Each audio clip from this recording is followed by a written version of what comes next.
Reverendíssimo Padre Carlos, caríssimos irmãos e irmãs, na sequência da cena que meditamos ontem, a visita de Nossa Senhora Santa Isabel, se desenrola o evangelho que acabamos de escutar. Ao ouvir a saudação de Maria, Isabel fica cheia do Espírito Santo. E tomada pelo espírito de profecia, totalmente impactada por uma inspiração que a fazia ver o invisível, sentir aquilo que estava fora do alcance dos nossos sentimentos, ela disse: bendita és tu entre as mulheres, bendito é o fruto do teu ventre. Como posso merecer que a mãe do meu Senhor me venha visitar quando a tua saudação chegou aos meus ouvidos? A criança pulou de alegria no meu ventre. Bem-aventurada aquela que acreditou, porque será cumprido tudo que o Senhor lhe prometeu. Ou seja, o Espírito Santo produz em Isabel um louvor a Maria Santíssima, uma bendição a quem ela é. Mas ao ouvir estas palavras de louvor dirigidas a ela, qual é a reação de Nossa Senhora? Ela como que se esquece de si mesma e voa para Deus. Como uma pomba que é espantada pela proximidade de alguém, a alma de Maria Santíssima, ela é espantada por qualquer perigo de amor próprio. Ela se derrama inteiramente no Senhor. Ela o engrandece, ela o louva, ela o magnifica. Este é o canto de Maria Santíssima. Magnificat. A minha alma engrandece o Senhor, e o meu espírito se alegra em Deus, meu Salvador, porque olhou para a humildade de sua serva. Ou seja, ela entende que tudo que está acontecendo nela não é dela, é dele. Não vem dela, vem dele. Não nasce dela, procede dele. Doravante todas as gerações me chamarão bem-aventurada, louvor que se cumpre em cada católico que recita a Ave Maria, porque o Todo-Poderoso fez grandes coisas em meu favor. Porque Ele fez grandes coisas em meu favor. Porque Ele é onipotente. Porque Ele é grandioso. Porque Ele é gracioso. O seu nome é santo. Mas é interessante porque justamente quando ela o diz, é como se o seu olhar se engrandecesse para toda a humanidade. E sua misericórdia se estende de geração em geração a todos os que o temem. Ou seja, aquilo que ele fez nela, a partir dela, se derrama sobre todos os povos. A graça que ele concede a ela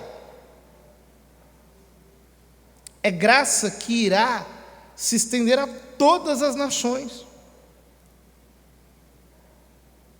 Então, na primeira parte do Magnificat, ela simplesmente glorifica a Deus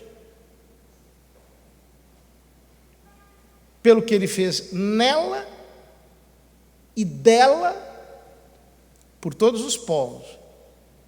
Mas na segunda parte, ela explica o que ele está realizando a partir dela no mundo todo. Ele mostrou a força de seu braço. Dispersou os soberbos de coração. Derrubou do trono os poderosos, elevou os humildes. E é maravilhoso isso ao longo da história da igreja, que já começa com os 12 apóstolos, homens simples, pescadores, que foram feitos doutores das nações. Cristãos pobres, mas que com o seu martírio deram um supremo testemunho da fé. Homens de procedência simples, que se tornaram grandes pregadores do Evangelho. Muitos que pela sabedoria e santidade tiveram aos seus pés curvados os joelhos dos soberanos da terra. De fato, Deus derruba os poderosos de seus tronos. Isso acontece sempre ao longo da história. O único trono que se mantém firme e inabalável é o dele, o descendente de Davi, desse varão que é Deus, que é justo, que odeia a iniquidade e que faz com que a sua santidade vença, mesmo quando ela parece que será derrotada. Encheu de bens os famintos e despediu os ricos sem nada, de mãos vazias. De fato, Jesus, na primeira bem-aventurança, diz: bem-aventurados os pobres em espírito, os indigentes, os pequenos, os humildes, aqueles que sentem o seu vazio e que por isso podem ser enchidos pela riqueza da graça. Mas quem já se sente cheio, quem está cheio de si, quem está satisfeito consigo mesmo, vai embora sem nada receber.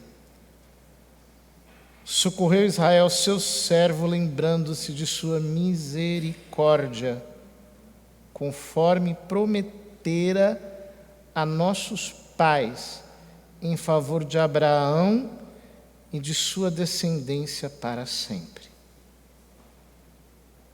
Ou seja, se Deus cumpriu as suas promessas através dela, Ele as continuará cumprindo até o fim dos tempos. Ele é cumpridor das suas promessas. O que mais admira nesse texto do Magnificat é o fato de que aqui estão costurados versículos do Velho Testamento,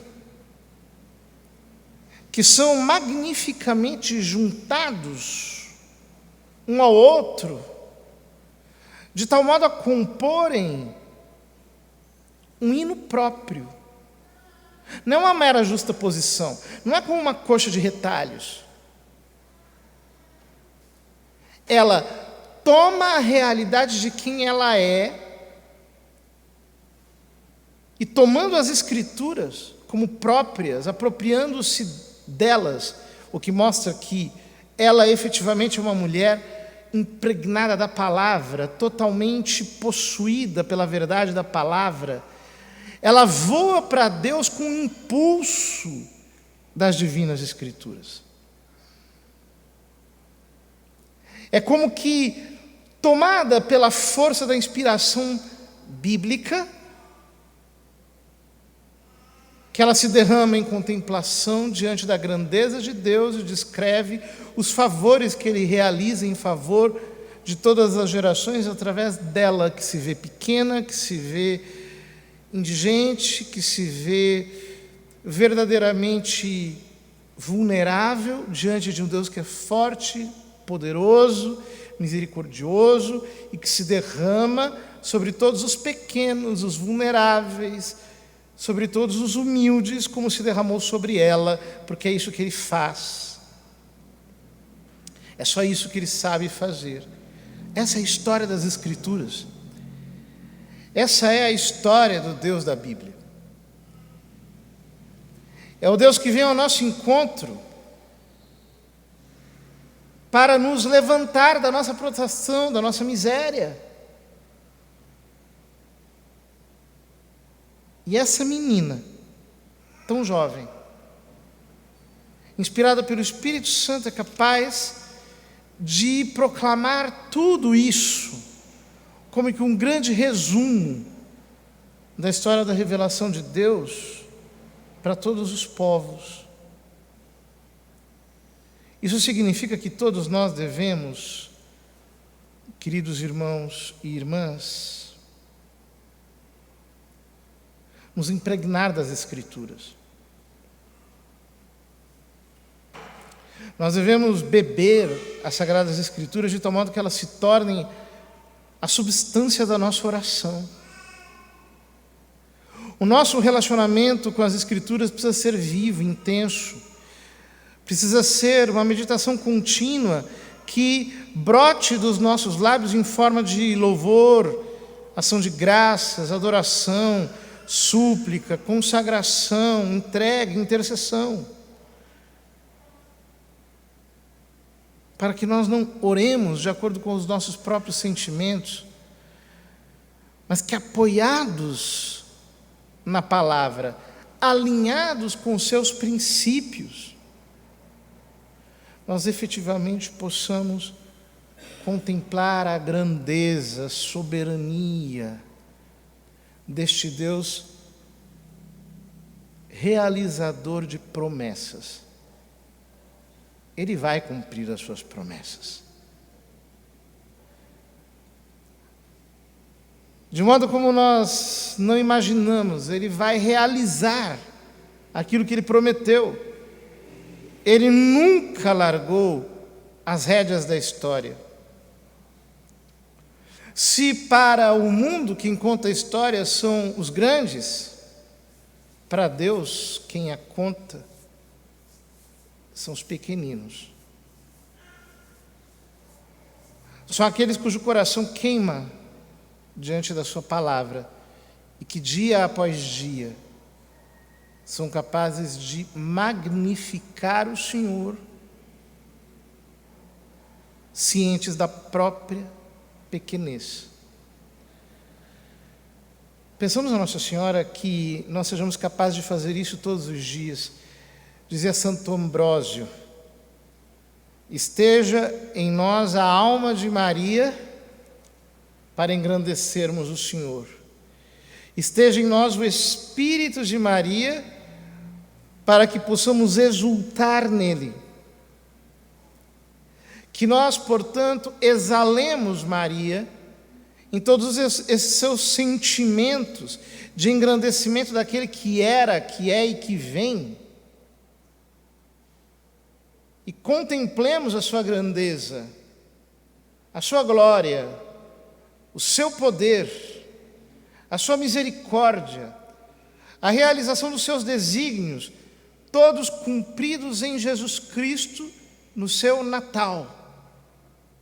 Ele é o emblema do grande amém de Deus, desse Deus que não é sim e não, mas que é tão somente sim.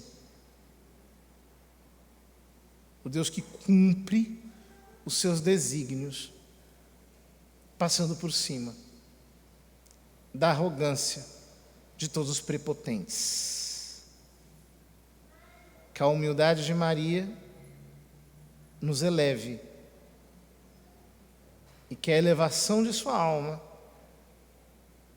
transborde até nós, para que assim enxerguemos que maior do que ela é o Senhor, que fez dela grande, e por isso todas as gerações, inclusive a nossa, a chamam como de fato ela é bem-aventurada.